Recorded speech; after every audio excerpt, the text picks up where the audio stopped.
Standing proudly on the banks of the main river, Schloss Johannesburg is one of the finest examples of German Renaissance architecture. Located in the town of Aschaffenburg, this imposing red sandstone castle has watched over the region since the early 17th century, blending elegance with strength in a way that few others do.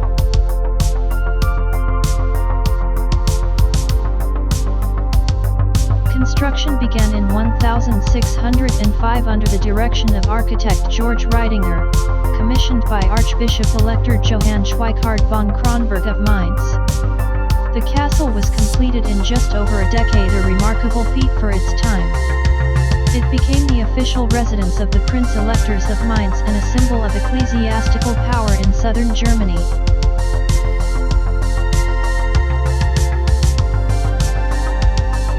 The structure itself is nearly symmetrical, with four massive towers framing a rectangular courtyard. From above, this perfect geometry makes Schloss Johannesburg especially striking. Its riverside position adds to the grandeur, offering breathtaking reflections on the water, especially at sunrise and sunset.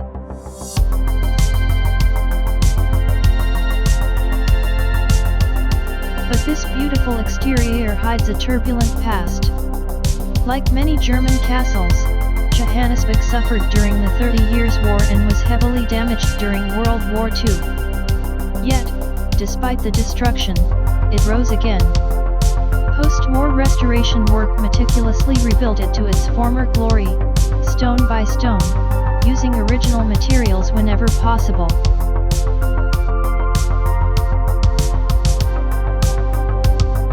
Inside, the castle is home to the State Gallery, which includes one of the most important collections of paintings by Lucas Cranach the Elder and his workshop. Visitors can also explore the library, the Church of St. Peter and Alexander, and the famous castle chapel, which miraculously survived the bombings almost untouched.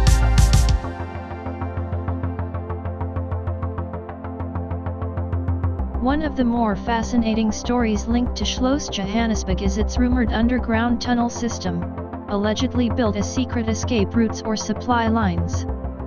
Though never proven, these legends continue to stir curiosity among locals and history buffs alike.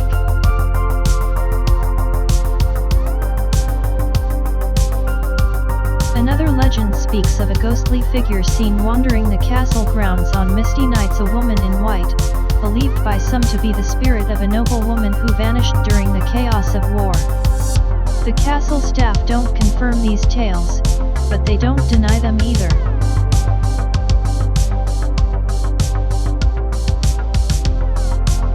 Today, Schloss Johannesburg stands not only as a monument to Renaissance architecture, but as a testament to resilience, restoration, and the enduring power of storytelling.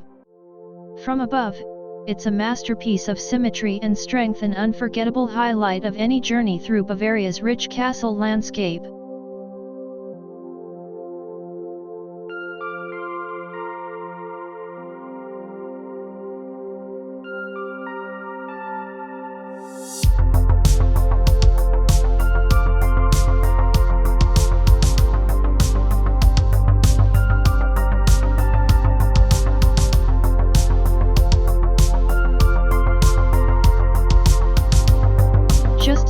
Düsseldorf's city center lies one of Germany's most elegant and perfectly balanced Baroque palaces, Schloss Benrot. Built as a pleasure palace and hunting retreat, this pink and white masterpiece is more than just a beautiful building. It is a symbol of artistic precision, royal leisure, and the age of enlightenment's refined tastes.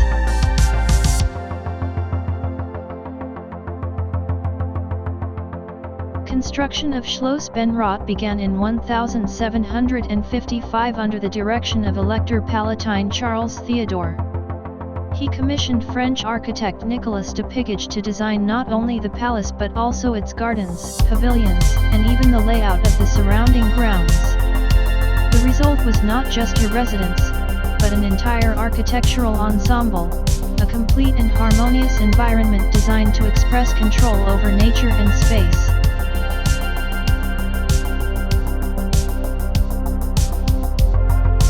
above, the symmetry of Schlos Benrot is breathtaking. The main palace, with its low pink facade and domed central hall, is flanked by two identical wings. One was originally for the elector, and the other for his wife, each with their own staff, staircases, and even separate kitchens, a silent nod to royal formality and private lives. The manicured gardens and canal-lined grounds stretch toward the Rhine River, echoing the French-style formal garden popularized by Versailles.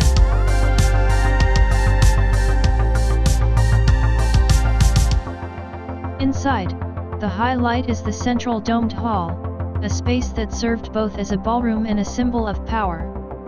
Its acoustics were carefully crafted so that soft music could carry across the room without effort, a design feature that still amazes visitors today.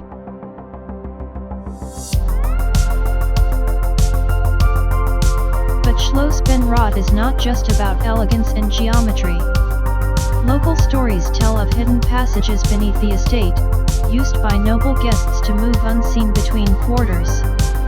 While there's no hard evidence of such tunnels, the palace's discreet entrances and private stairways have long fueled this myth.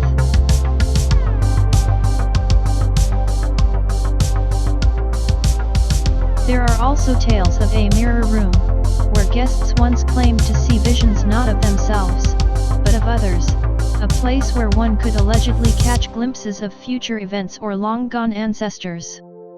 The original mirrors were removed during wartime, and what replaced them never quite captured the same mysterious effect.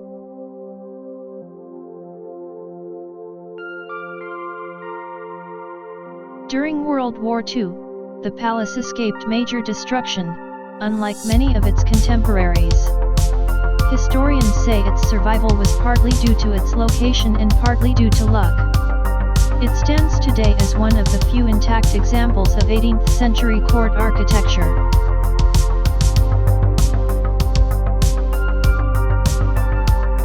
Now, Schlos Benrot serves as a museum complex, featuring exhibitions on European garden art and natural history. But beyond the curated exhibits and historical facts, there's an atmosphere here, a quiet sense that these walls remember more than they reveal.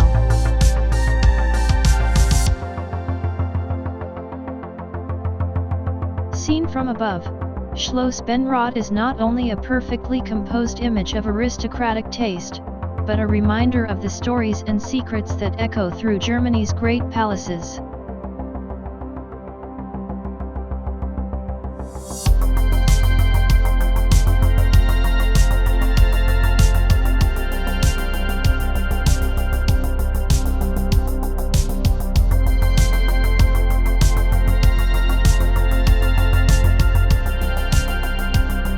Perched on a gentle terraced hillside just outside Berlin, Schloss Sanssouci is often called the Prussian Versailles, but unlike Versailles, Sanssouci was never built to impress an empire. Instead, it was a private retreat, a quiet sanctuary created by one man who longed for peace.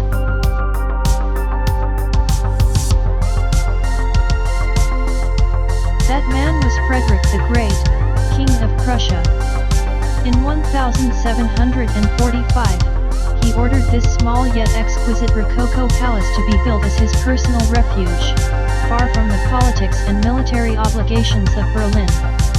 The name Sanssouci means without a care in French, and the palace truly reflects that spirit, intimate, refined, and removed from the noise of the world.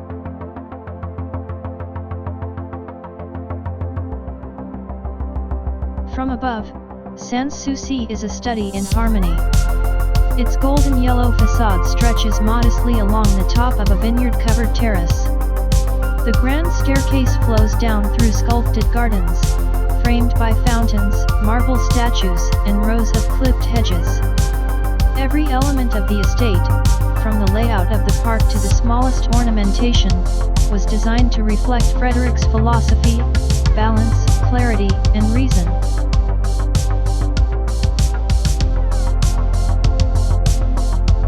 Inside, the palace is modest in scale but rich in detail. The oval music room, gilded guest chambers, and the king's own study are still decorated in the original Rococo style. It was here that Frederick entertained writers and philosophers like Voltaire, who once lived at the palace for 3 years. Their conversations about reason, freedom, and enlightenment echo in the salons to this day.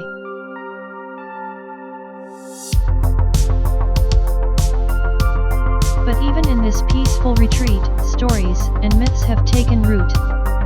One legend claims that Frederick's ghost still walks the vineyard terraces at night, his cane tapping softly along the gravel paths. Another story says that the king asked to be buried on the hill with his beloved greyhounds, rather than in the royal tomb in Berlin, and he was. His simple grave lies near the palace, marked only by a plain stone and surrounded by the names of his dogs.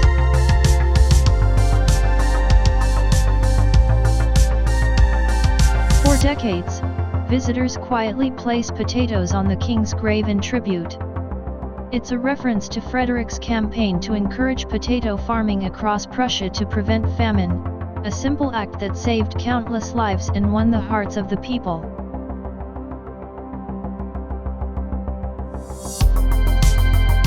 Schloss Sanssouci, though smaller than other royal residences, offers something rare: insight into the private soul of a powerful monarch. It is a place of thought, music, and introspection. From above, the palace and its terraced vineyard blend seamlessly with the land, a reminder that even kings once wished simply to live, without a care.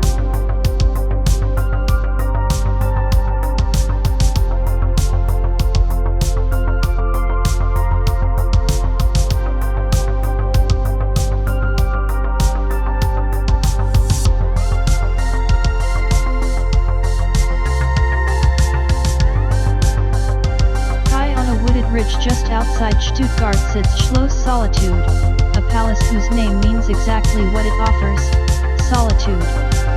Built as a place of escape from the burdens of court life, this elegant Rococo retreat was never intended for grand politics or lavish ceremonies. It was meant for thought, for rest, and for a kind of quiet royal freedom.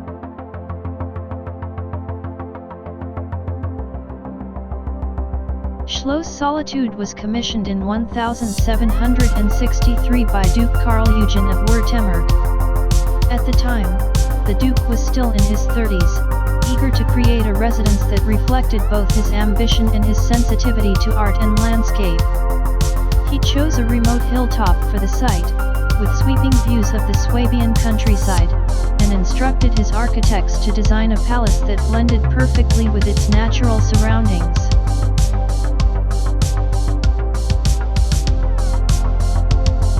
The result is a symmetrical, almost theatrical structure. From above, its central domed pavilion stretches out into a semicircular terrace with curving staircases and elegant colonnades.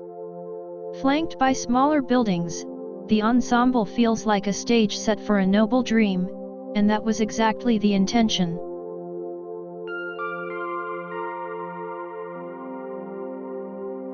Inside, the central hall is a masterpiece of light and space.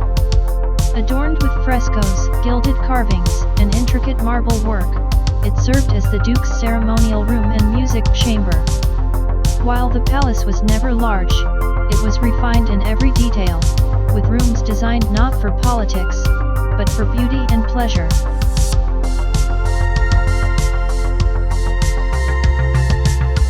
Yet the story of Schlos Solitude is more than a tale of aristocratic retreat.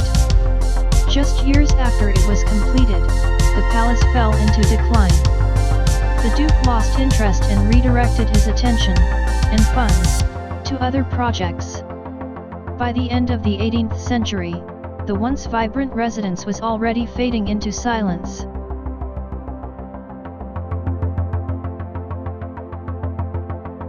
But it found new life in an unexpected way. In 1770, Karl Eugen founded a military academy on the palace grounds.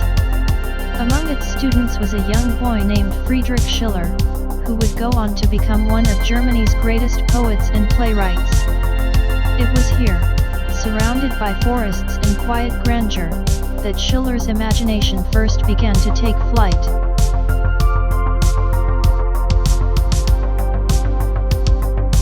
There are also whispers of ghostly sightings in the nearby woods, said to be the spirits of former courtiers or wandering soldiers from the academy days. Locals still speak of a woman in grey who appears along the garden paths on moonlit nights, only to vanish near the central staircase without a sound.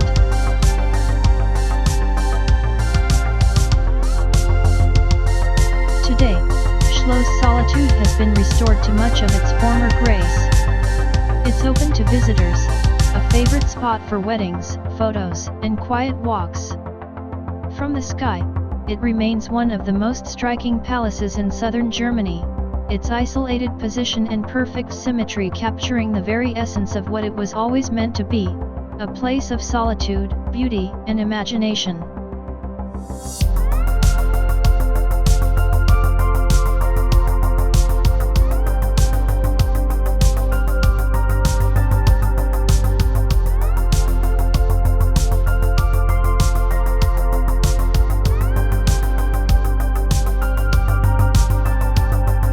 Rising dramatically above the Rhine River on the slopes of the legendary Drachenfels Hill, Schlos Drachenberg looks like something out of a fairy tale.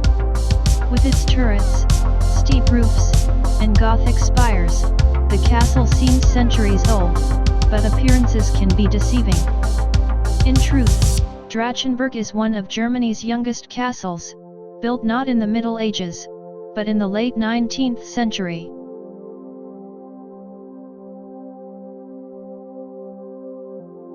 Construction began in 1882, commissioned by a wealthy financier named Stefan von Sartor.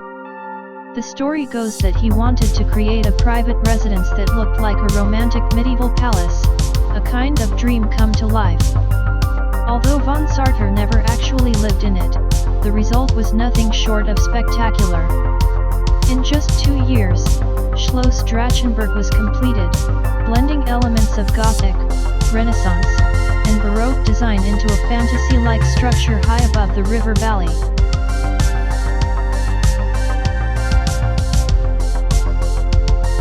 From above, the castle commands attention. Its pointed towers rise out of a lush forest, with views stretching across the Rhine and far into the surrounding countryside.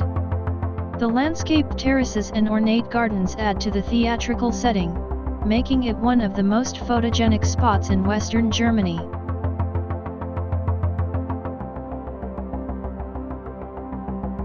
Inside, the castle was outfitted with the finest materials of its time: stained glass windows, intricately painted ceilings, carved wooden staircases, and grand halls designed for entertaining. Every room was carefully crafted to support the illusion of a noble heritage, even though the entire structure was brand new.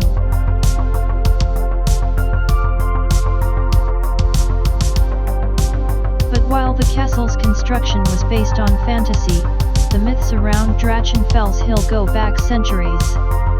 The name Drachenfels means Dragon's Rock, and according to legend, this was the site where the hero Siegfried slayed a dragon in the medieval epic Nibelungenlied. It's said that Siegfried bathed in the dragon's blood, which made him nearly invincible. Visitors to the area often imagine the creature's shadow still lingering in the caves beneath the hill.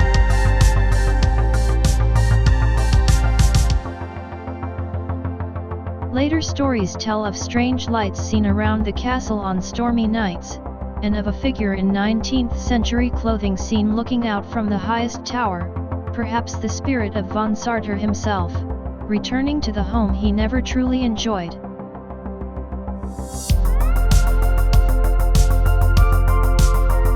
After changing hands many times, the castle fell into disrepair during the 20th century. It was used as a school, a military hospital, and even damaged during World War II. But in recent decades, an extensive restoration has brought it back to life, reviving its rich colors, bold architecture, and dreamlike character.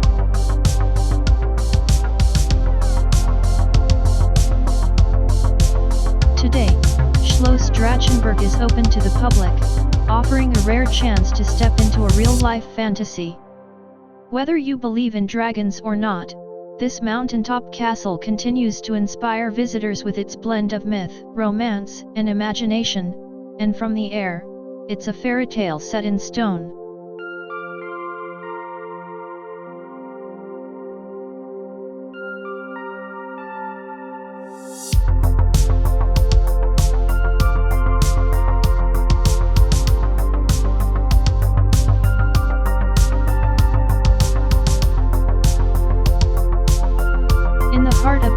Western district stands a palace that whispers of Prussian elegance and royal ambition, Schloss Charlottenburg.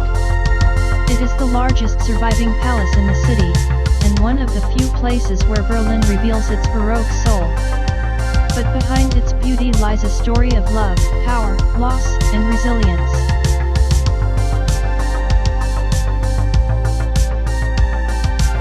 The palace was originally built at the end of the 17th century as a summer residence for Sophie Charlotte, the wife of Elector Frederick III of Brandenburg. When Frederick crowned himself king in Prussia in 1701, Sophie Charlotte became the first queen of Prussia, and this palace, originally modest in size, was transformed into a grand Baroque residence worthy of royalty.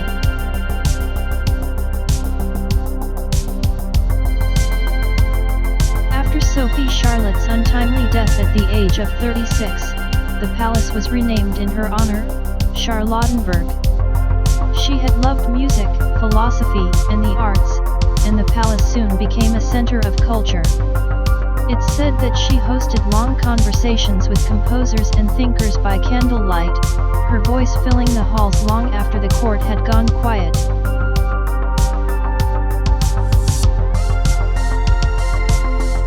From above, the layout is impressive. The central domed structure forms the heart of the palace, flanked by sweeping wings and formal gardens in the French style. Straight, tree-lined paths and symmetrical flower beds stretch out from the rear, forming one of Berlin's most peaceful and refined escapes.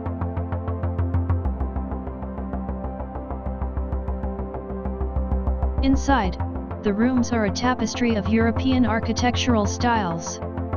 There's the Baroque splendor of the original halls, the delicate Rococo designs of Frederick the Great's additions, and even neoclassical salons built in later generations. The famed porcelain cabinet, glittering with hundreds of vases, plates, and figurines, remains one of the palace's most unusual and enchanting rooms.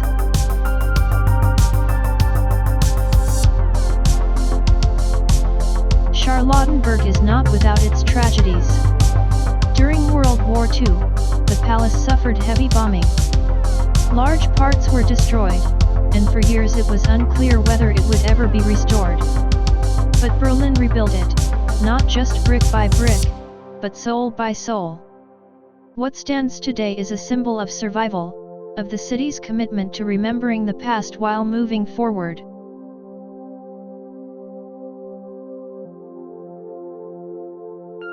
There are also tales that echo through the corridors. Some claim the spirit of Queen Sophie Charlotte still walks the gardens at dusk, her presence felt near the lake where she once played music in solitude. Others whisper of a secret underground tunnel that once linked the palace to hidden quarters for members of the court, though no such passage has ever been confirmed.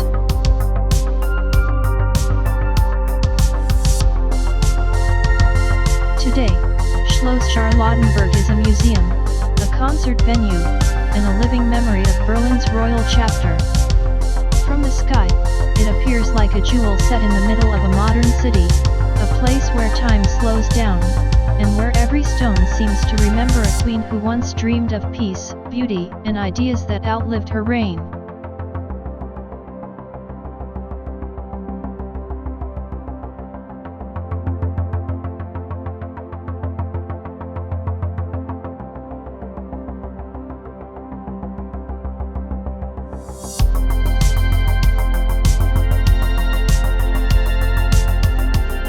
West of Munich's bustling city center lies a palace built not for politics or power, but for the joy of a long-awaited birth.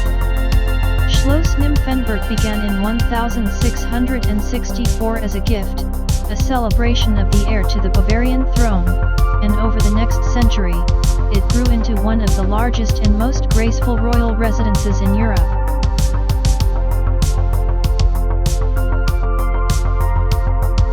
It was Elector Ferdinand Maria of Bavaria and his wife Henriette Adelaide who commissioned the first building, a modest villa surrounded by forest and fields. Their son, Max Emanuel, expanded it grandly, transforming the estate into a masterpiece of Baroque design. From above, the palace stretches out in a vast symmetrical layout, with pavilions, arcades, and fountains radiating from the central hall. The effect is commanding, yet serene, a royal retreat that feels open to the sky.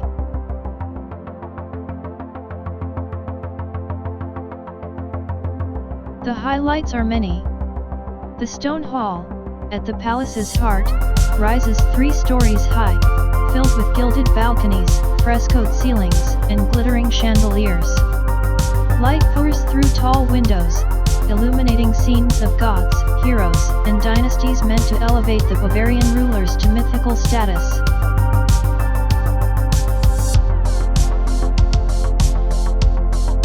But it is the smaller, hidden rooms that offer the most surprising stories. Among them is the Gallery of Beauties, commissioned by King Ludwig I in the 19th century, a collection of portraits not just of noble women, but of actresses, maids, and ordinary citizens.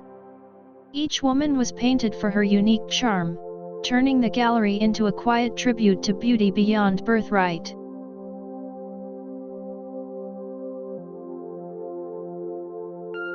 The palace park is equally rich in wonder. Spread across 490 acres, it includes canals, lakes, and several smaller pavilions, each with its own character. The Amalienburg is a Rococo hunting lodge so elaborate that even its kennel has marble walls. The Badenberg, a pleasure house, holds one of the oldest indoor heated pools in Europe. There's even a temple dedicated to Apollo, where rumors once swirled of secret meetings and royal affairs.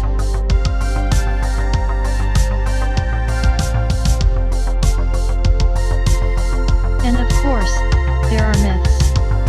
Locals say the White Lady of Nymphenburg appears in the gardens before moments of tragedy, her pale form gliding just above the grass. Others speak of a hidden underground passage that links the palace to Munich's residence, used by kings to escape or disappear when court life became unbearable.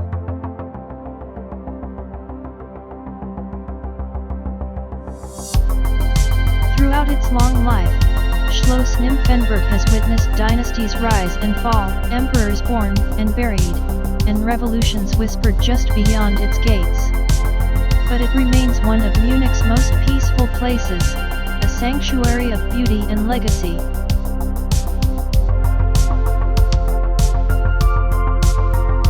From the sky, its harmony with the landscape is unmistakable. It is not a fortress or a monument to conquest, but a palace built for family, reflection, and the quieter joys of royal life.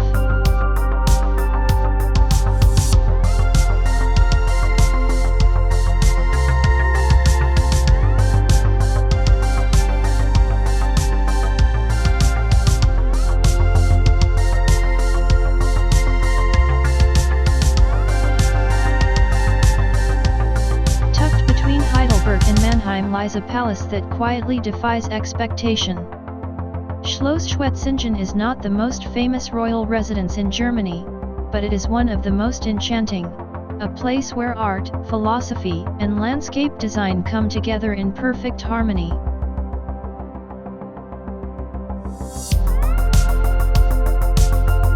Originally a medieval moated castle, Schwitzen was transformed in the 18th century into the summer residence of the Prince-Electors of the Palatinate. It was under Elector Karl Theodor that the palace reached its peak, not through sheer scale or military grandeur, but through cultural vision.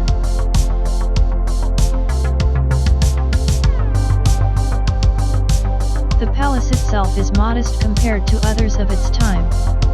It has a graceful symmetry, elegant yet restrained. But its true marvel lies behind it, in the gardens. From above, the gardens stretch in every direction like a green tapestry. At the center, formal French-style paths and fountains lead to more natural English-style landscapes, all designed to represent the journey of the human soul through reason, emotion, and enlightenment.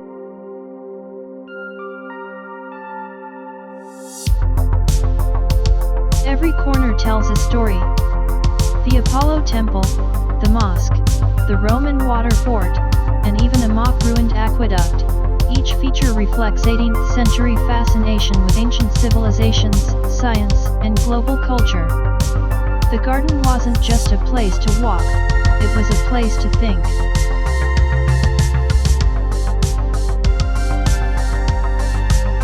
One of the most unusual landmarks is the Garden Mosque, built between 1779 and 1791. It's the oldest mosque structure in Germany, though it was never intended for worship.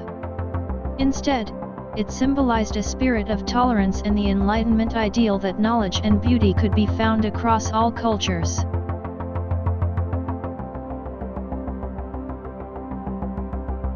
Inside the palace, rooms are decorated in late Baroque and Rococo styles.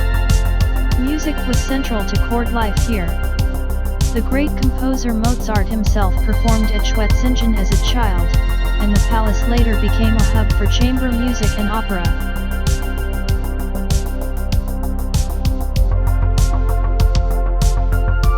Yet for all its serenity, Schloss Schwitzen has its share of legends. Some say that the garden's mirrored lakes and paths form a subtle labyrinth, meant to confuse dark spirits or reflect hidden truths. There's a tale of a mysterious figure, dressed in 18th century court attire, seen strolling among the hedges at twilight, vanishing near the Temple of Mercury without a trace.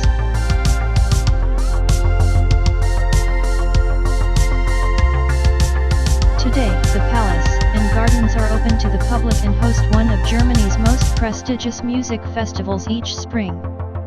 But even on a quiet day, you can walk the same gravel paths once trodden by philosophers, artists, and princes.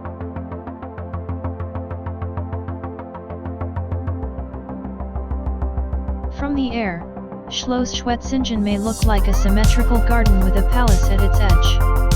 But it is much more than that. It is a landscape of ideas, a silent conversation between nature, reason, and imagination that still speaks, centuries later.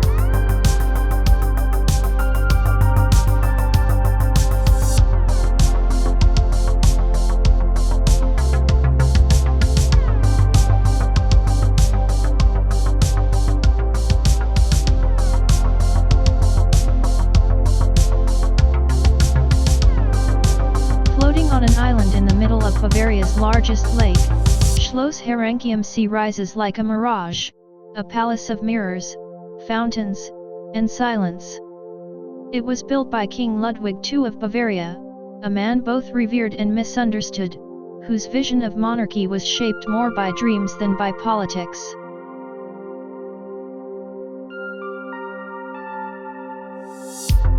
Herankium Sea was Ludwig's last and most extravagant project. Construction began in 1878, and the palace was meant to be a tribute to his idol, King Louis XIV of France. Inspired by the Palace of Versailles, Herankium Sea was not built to house a court or rule a nation. It was created as a personal refuge, a world of fantasy where Ludwig could escape the demands of reality and immerse himself in art, beauty, and solitude.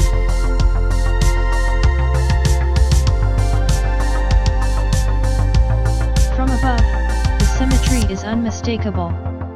Broad avenues of trees radiate from the palace like rays of sunlight. The formal gardens are filled with grand fountains modeled after Versailles, including the Latona and Neptune fountains, which spring to life with powerful jets and sculpted gods.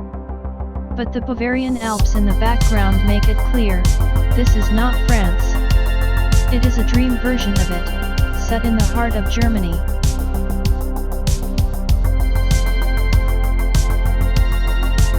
The interior is breathtaking. The Hall of Mirrors alone stretches over 90 meters, longer than the original in Versailles. Gilded stucco, crystal chandeliers, and ceiling paintings celebrate monarchy as divine theatre. Ludwig, however, rarely used any of it. The king spent only a few nights here. Much of the palace remained unfinished at the time of his mysterious death in 1886.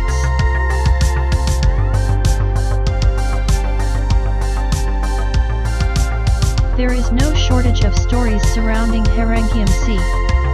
Some say Ludwig would dine alone at a table that could be lowered through the floor and reappear already set, so he could eat without servants watching. Others believe the palace is haunted by Ludwig's restless spirit, wandering through the mirrored halls he once filled with candlelight and orchestral music.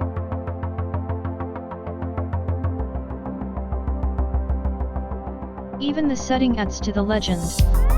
The island, Herreninsel, had once been home to a Benedictine monastery. It is said that ancient chants can still be heard at night if you walk alone near the old convent ruins. Whether it's the wind or something older, the island always seems to be holding its breath.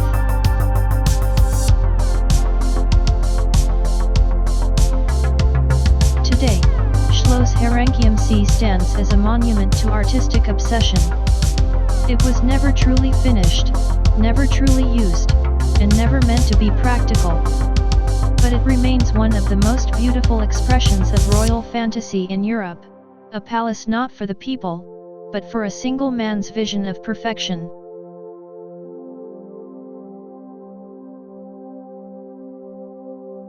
Seen from the air, surrounded by water and framed by mountains, Herankium Sea doesn't seem quite real. And maybe that's the point. It was never meant to be part of the ordinary world.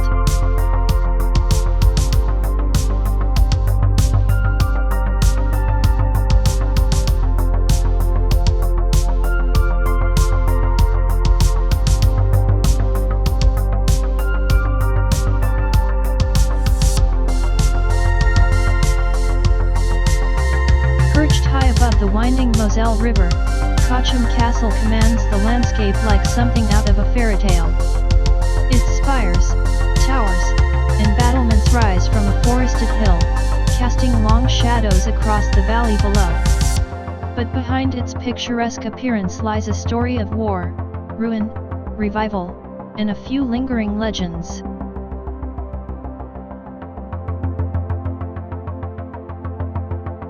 The original castle dates back to around the year 1000. It served as a toll station and stronghold, controlling the vital Moselle trade route. Over the centuries, it changed hands, with emperors, archbishops, and nobles using it as a seat of power. But its story took a dark turn in 1689 during the 9 Years' War. French troops under Louis XIV invaded the region, and Kachchum Castle was reduced to a smoldering ruin.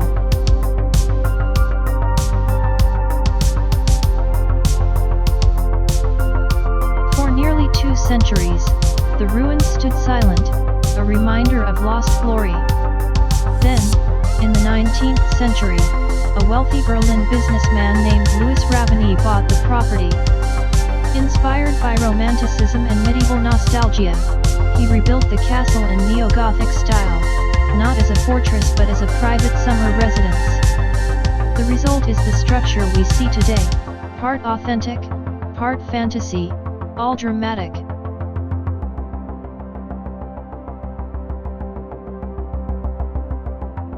From above, the view is breathtaking. The castle sits like a crown on the hill, surrounded by vineyards, with the Moselle River curving gracefully around the old town of Kachchum.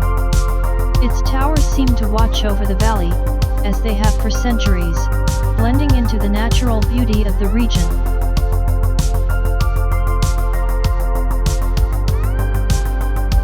Inside, the castle is filled with period furniture, tapestries, and richly decorated halls.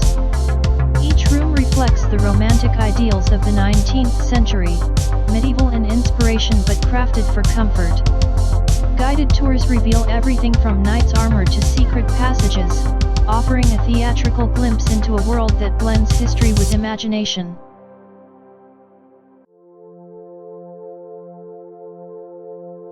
As with many castles in Germany, Kachchum is wrapped in myth. One tale tells of a secret treasure hidden deep within the hill, buried during the French attack and never recovered. Another speaks of the White Lady, a ghostly figure in flowing robes said to appear at dusk along the outer walls, mourning the destruction of the original fortress.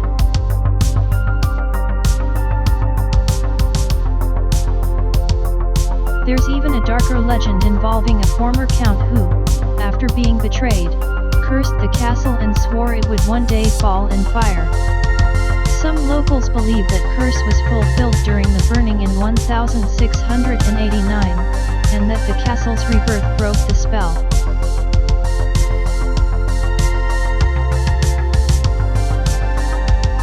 Today, Kachchum Castle is open to visitors and often hosts medieval banquets and events that bring its halls back to life. It's not just a historic site, it's an experience, a performance, and a memory.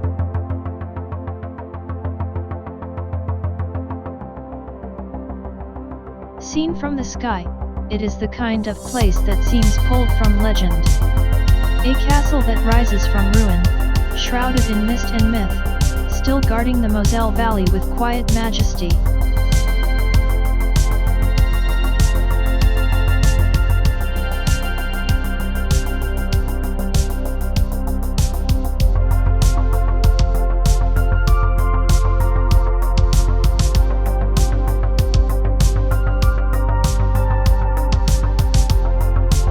Just north of Stuttgart stands one of Germany's grandest Baroque palaces, a place so vast and ornate, it is often called the Swabian Versailles. Schlos Solitude isn't just a palace. It's an entire world, shaped by ambition, opulence, and a desire to rival the greatest courts of Europe.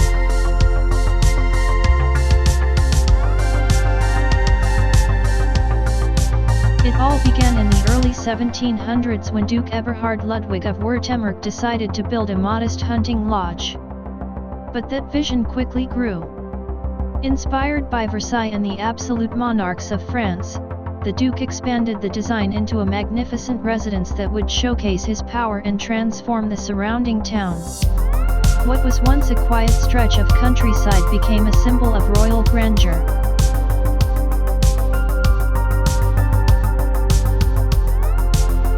From above, the scale of Schlos Solitude is extraordinary. More than 450 rooms stretch across 3 main wings, all surrounded by expansive formal gardens, symmetrical courtyards, and tree-lined paths. It is one of the largest palaces in Germany to survive intact from the Baroque period.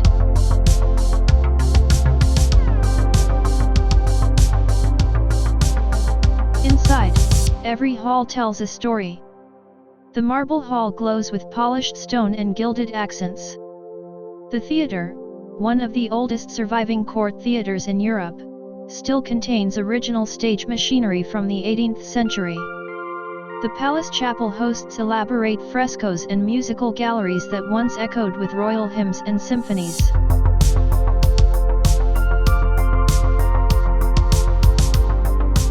Ludwigsburg was not just a seat of power, but a stage for spectacle. Costume balls, masquerades, and military parades filled its calendar. It was a court obsessed with style and ceremony, and sometimes scandal. Stories tell of secret affairs behind velvet curtains and rivalries that unfolded not on battlefields, but in salons and ballrooms.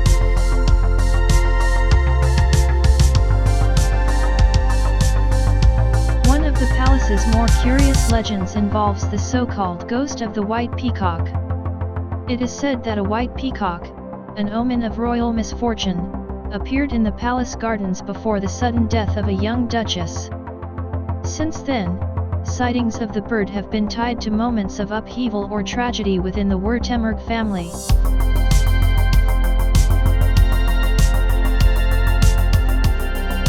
Beyond its myths, the palace has witnessed the full sweep of history.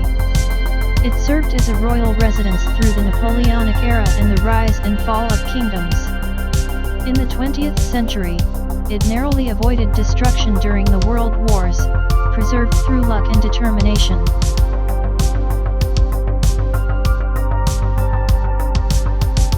Today, Schlos Solitude is more than a monument. It's a living museum, home to multiple exhibitions, including collections of fashion, ceramics, and childhood through the centuries. Visitors wander through time, from Baroque excess to Rococo elegance to neoclassical refinement.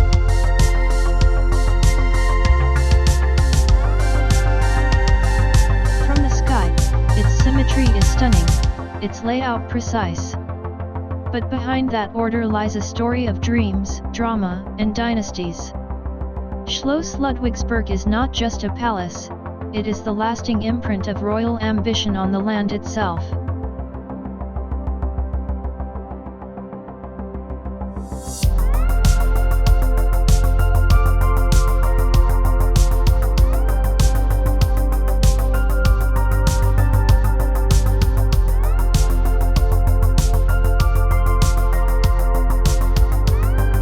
Overlooking the glistening Alp Sea and surrounded by the rugged Bavarian Alps, Hohenschwangau Castle seems like it was born from a storybook. With its yellow towers, ornate balconies, and romantic murals, this castle is often overshadowed by its more famous neighbor, Neuschwanstein. But Hohenschwangga holds the deeper, older history, and it's where many royal legends truly begin.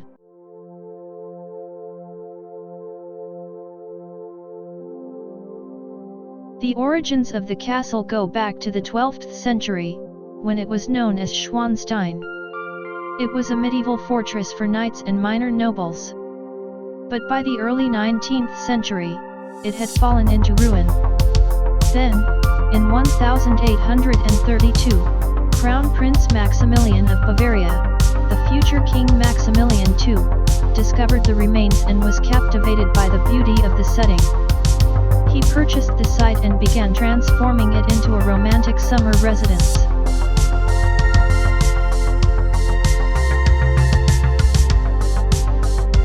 The result is a palace that blends medieval revival with 19th century comfort. From above, Hohenschwangga is perfectly nestled into the hillside, with its towers and walls harmonizing with the landscape. Forests, lakes, and mountains embrace it from all sides, and swans, symbols of Bavarian royalty, appear everywhere, from stone carvings to frescoes.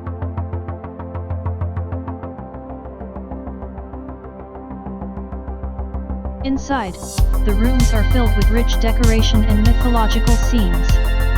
The walls are painted with epic stories, German legends, medieval romances, tales of Lohengrin and Parsifal.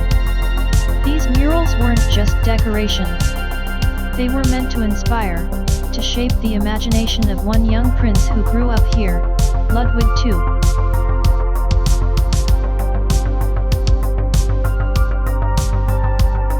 Ludwig, the son of Maximilian, spent much of his childhood in Hohenschwangga.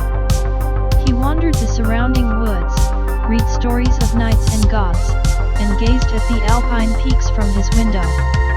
It was here, in these halls and under these paintings, that he formed the fantasies that would later lead to the creation of Neuschwanstein Castle, just across the hill.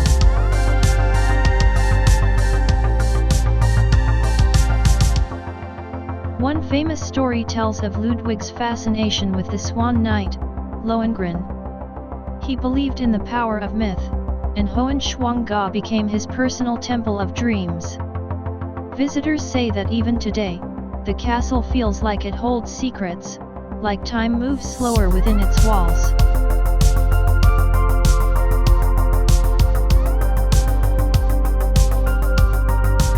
There are myths, too.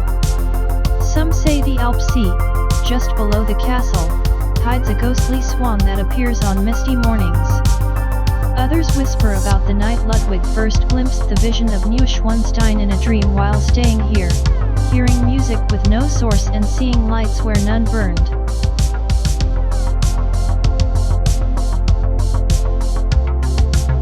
Hohenschwangau Castle was never meant to dominate like a fortress. It was designed to reflect peace, art, and imagination.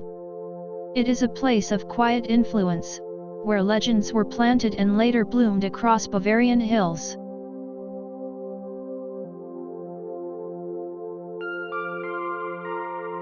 From the air, it looks like a golden crown set into green velvet.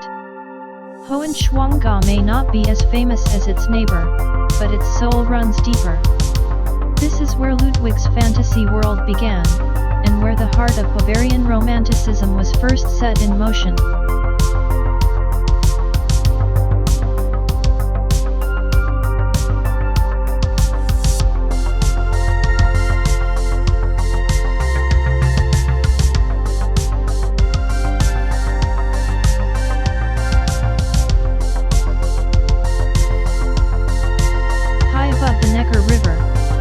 By thick forest and rolling hills, Heidelberg Castle stands as one of Germany's most romantic and iconic ruins. Even in partial decay, it exudes power, elegance, and mystery.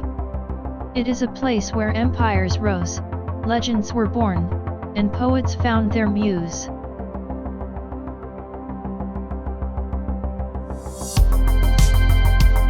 The history of Heidelberg Castle stretches back to the early 13th century. Over the centuries, it grew into a massive fortress and palace complex, home to the powerful prince-electors of the Palatinate. They transformed the medieval stronghold into a Renaissance masterpiece, blending military might with artistic ambition.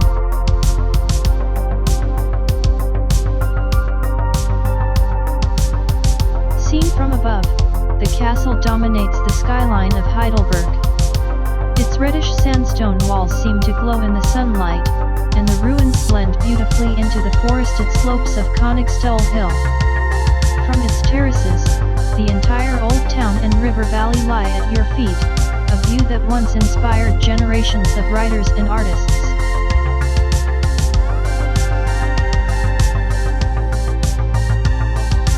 Inside the complex, fragments of royal life remain.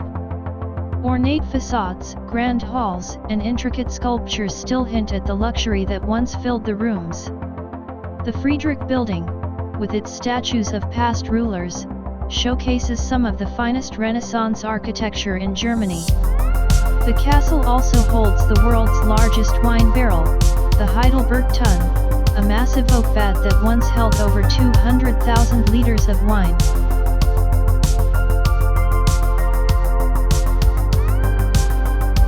But the castle's splendor was not to last. In the 17th century, it was repeatedly ravaged by war.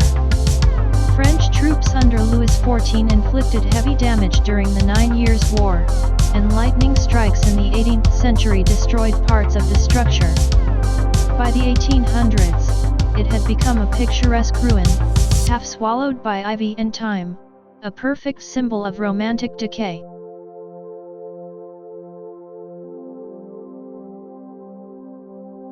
Writers like Goethe and Mark Twain visited Heidelberg and were captivated by the castle's haunting beauty.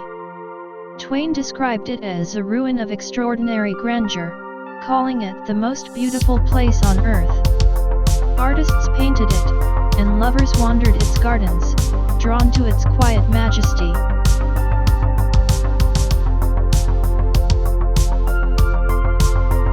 Legends cling to the stones.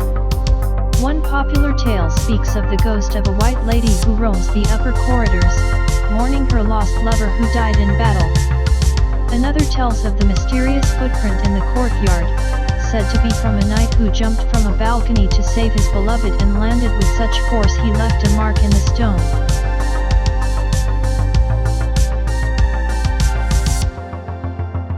Some believe the castle's destruction was never accidental. Whispers of curses and royal betrayal have long surrounded its decline. Others say the ruin itself holds a kind of magic, preserving the beauty of imperfection, the grace of what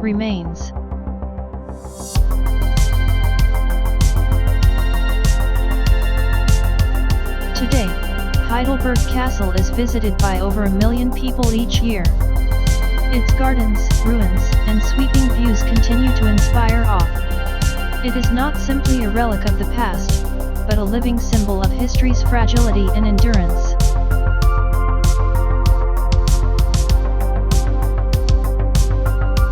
From the sky, it appears as a regal crown slowly being reclaimed by nature. Heidelberg Castle is where time stands still, and where the echoes of romance and tragedy never fade.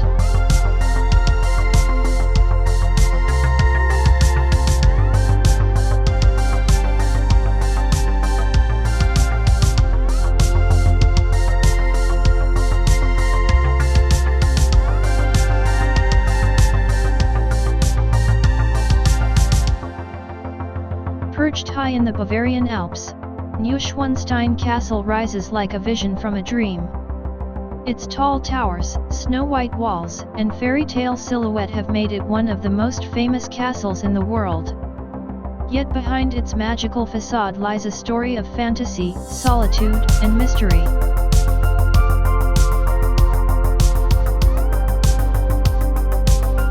Built in the late 19th century, Neuschwanstein was never intended as a fortress or a seat of power. It was the personal retreat of King Ludwig II of Bavaria, a reclusive monarch who dreamed of escaping into a world of legend and art. Construction began in 1869, inspired not by military needs, but by operas, myths, and medieval romance.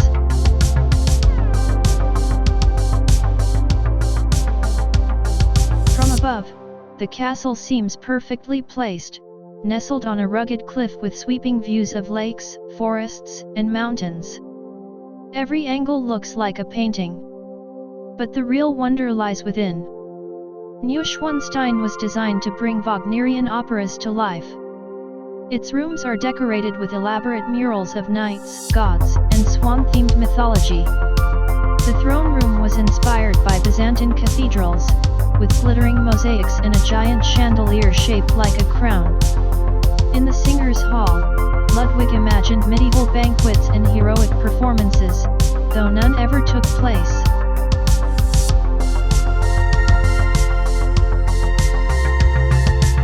The castle was filled with modern technology for its time: running water, flush toilets, even telephones. Yet it also captured a world that never truly existed, a fusion of fantasy and nostalgia, imagined by a king who felt out of place in his own century.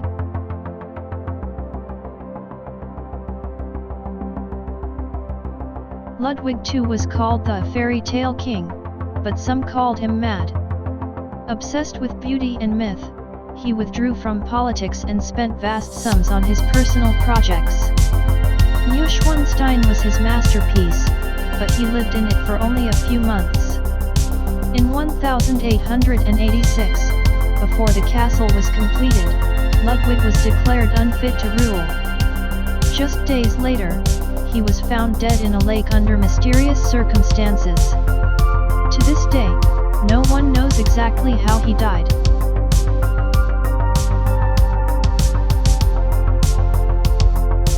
Some say the castle is haunted by his restless spirit. Others believe he never died at all, but disappeared into the mountains, leaving his dream behind. Legends speak of a secret tunnel beneath the castle, of hidden rooms and lost manuscripts. Whether true or not, these stories only deepen the aura that surrounds Neuschwanstein.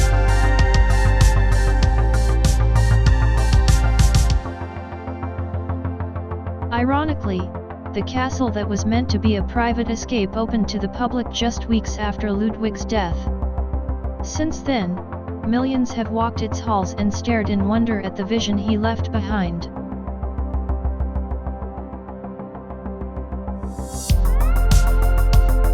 From the sky, Neuschwanstein appears untouched by time. It floats between history and legend, between stone and imagination. It is more than a building. It is the final expression of a man who tried to turn dreams into reality, and, in doing so, left behind one of the most enchanting landmarks on Earth.